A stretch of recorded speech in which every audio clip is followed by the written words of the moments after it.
Ladies and gentlemen, without further ado, we will now move on to the next session, which is going to be a keynote centered around chronic endometriosis, a new twist. And as the chairperson, it gives me immense pleasure to invite on stage Dr. Ranjana Khanna, Dr. Yatendra Verma, and Dr. Rukhsana Khan to please chair the session. And as a keynote speaker, it gives me immense pleasure to invite Dr. Asha Bakshi ma'am. Let's have a huge round of applause, ladies and gentlemen. Yeah, I would like to welcome Dr. Asha Bakshi, and she is the Secretary of National ISAR. We welcome you, Asha, for your newer concepts in chronic endometritis. Thank you so much. Good afternoon, all of you. I think it's good morning, about to be good noon. So I'm going to talk on chronic endometritis. And chronic endometritis is often an asymptomatic condition and has been poorly investigated and difficult to diagnose. The quest of improving ART results has paid attention on endometrium. Chronic endometritis, which results from breakdown of peaceful coexistence of microorganism and host immunity, has been found to be associated with unexplained infertility, RIF, RPL, pelvic pain, and uterine bleeding. It is a condition marked by persistent low-grade inflammation of the endometrium, characterized by edema, increased stromal cell density, disrupted maturation between epithelial cells and stromal fibroblasts, and the presence of plasma cell infiltration within the stroma. These alterations in the endometrial microenvironment can impair endometrial receptivity. The prevalence is in the general population almost 2.2 to 22%. And why so? This wide variation, it is due to differences in diagnostic methods and timing of endometrial sample collection. In infertile women, it is 22 to 28%. Unexplained infertility, the incidence is really high. It is 56 to 56.8%. And in RPL, it is 30.3 to 55.7%. And the implantation rate in women without with chronic endometritis is 15%, but without chronic endometritis is 46%. And in RPL, again, the prevalence has been reported to be 52.7 to 57.8%. And if chronic endometritis is untreated, then the live birth rate is only 7%. So why this revival of interest in old entity of chronic endometritis? It must have been present since ages. But when we studied at that time, we didn't talk about it. And now we are talking a lot about it. So why? Because there is it has been linked to recurrent implantation failure and recurrent pregnancy loss. Another thing is nowadays diagnostic techniques are available.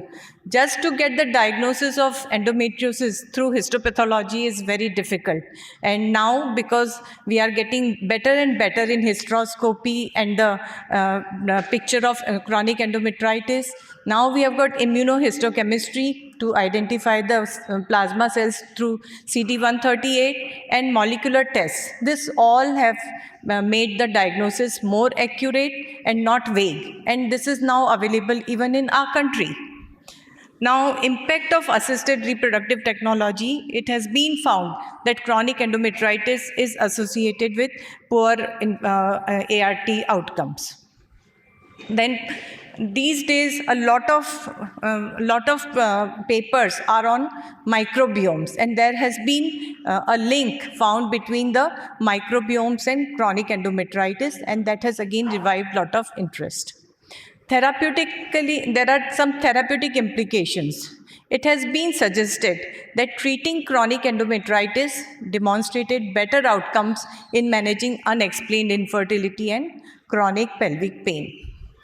And because of all these things, there is now an increased awareness and recognition of chronic endometritis as a silent condition with subtle symptoms has encouraged increased awareness and screening.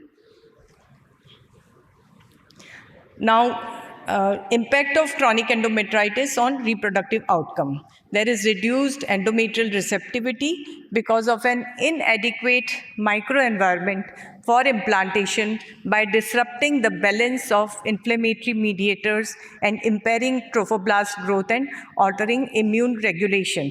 Because there are there are infective microorganisms in the endometrium, but then there is something which is called as host immunity system, and the endometrium has its immunity through the cellular and hormonal mechanisms, and when this is disrupted, then the infection occurs. And many a times these bacteria, they form biofilms, so these mechanisms do not act, even the antibiotics do not act on these bacteria. Then chronic endometritis also leads to proliferative phenotypic changes. There is increased expression of estrogen and progesterone receptors and proliferation markers and anti-apoptotic genes, resulting in a dysfunctional proliferative endometrium, even during secretory phase. So basically, the endometrium is out of phase. It is not the same luteal phase, it is more deficient. Then there is altered uterine contractility, and there is retrograde uterine peristalsis during the peri-ovulatory and luteal phases, impairing sperm transport and contributing to infertility. Now, it is associated with poorer outcomes in IVF and significant improvement of IVF outcome after chronic endometritis cure. There has been association with unexplained infertility also. And this group, Cincinnati et al., they conducted a retrospective study on 95 women, and the prevalence was found to be 56.8%. And resolution of chronic endometritis in 83.2%, while persistence of the disease was in 17%. And those who had chronic endometritis cured demonstrated more pregnancy rates following live birth rates. So now coming to the clinical presentation.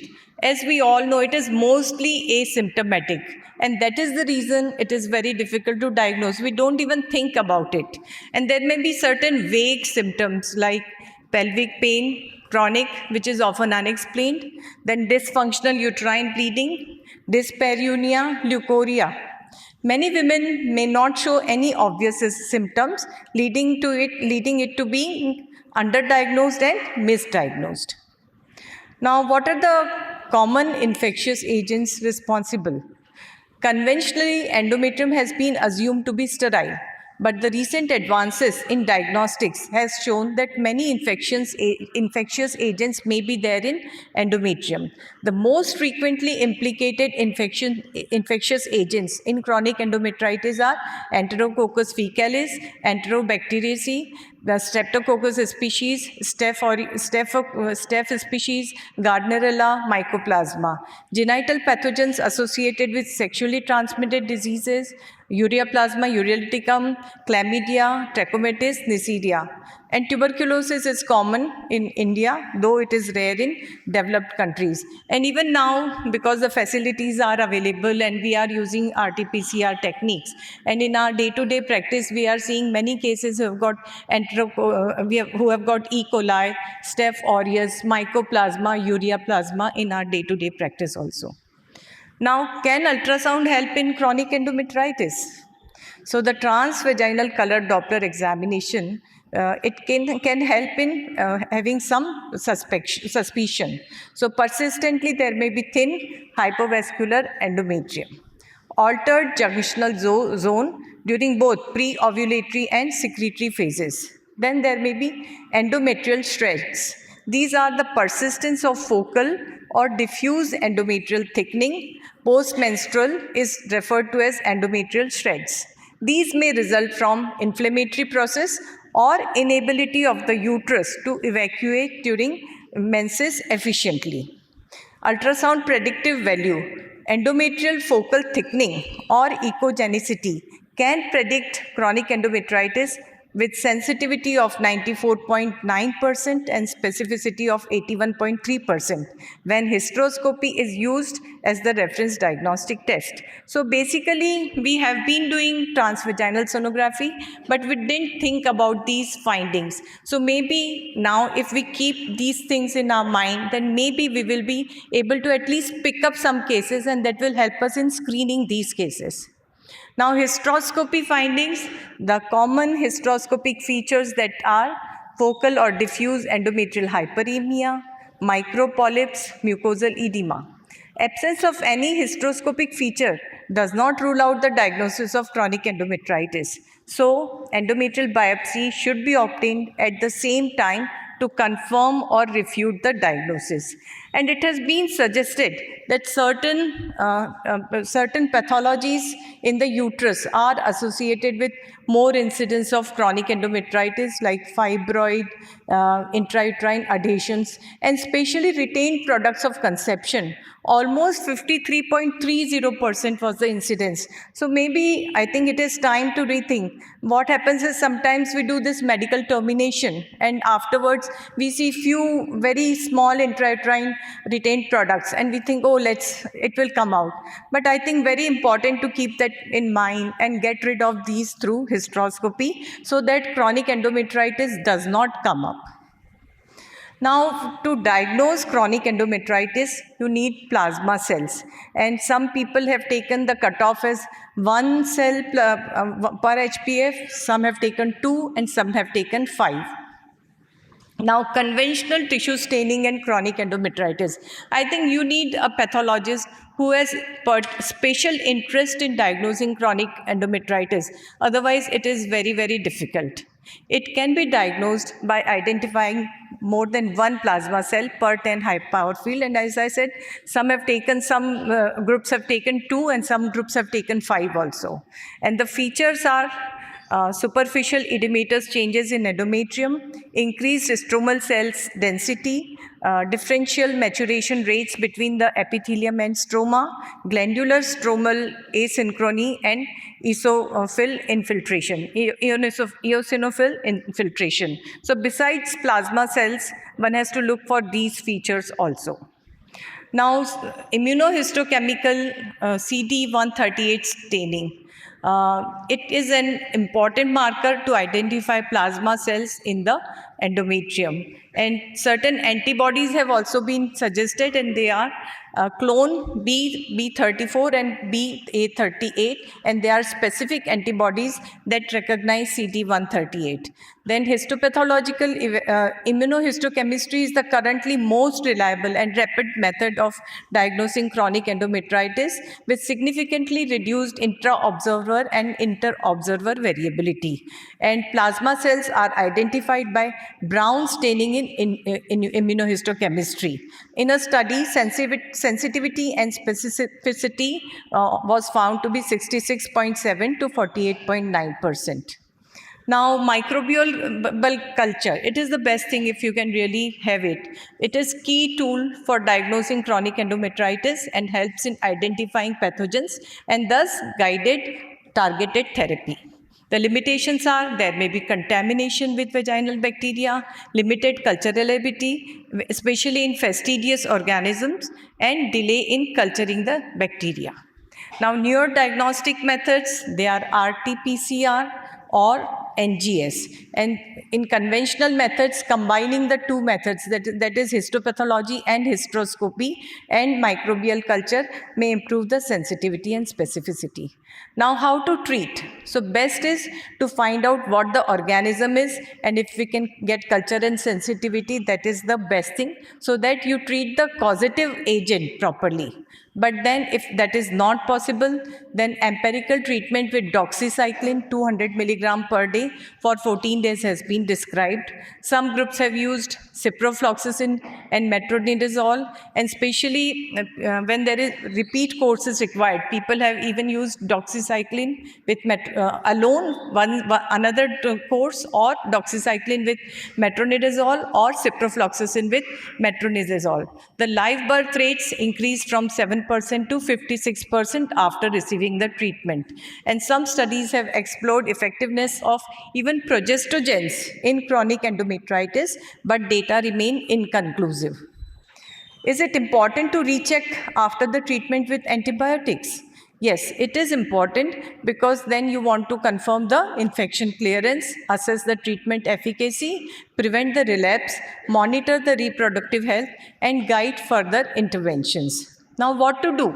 Because we have had cases, we have treated, and again you do endometrial biopsy, and again the report comes that still it is there.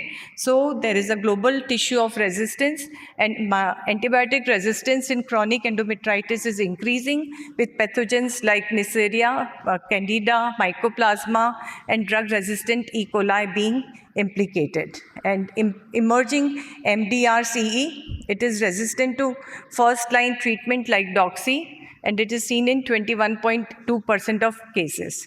MDR-CE prevalence has risen significantly from 1.3 to 9.6% recently. Then persistent chronic endometritis after multiple antibiotic courses highlights the need of advanced treatment. So I was discussing with the microbiologist who does it, and he said that, okay, I'll see the load. How is the load like? And when I said, I've already given the 3 treatments, then he said, why don't you check husband's semen also? And maybe from there the infection is coming. So there are lots of things that need to be really explored, and there are lots of lacunae in all these things. Then alternative antibiotics, moxifloxacin, azithromycin, lincomycin, all have been implicated. So rechecking post-treatment is important.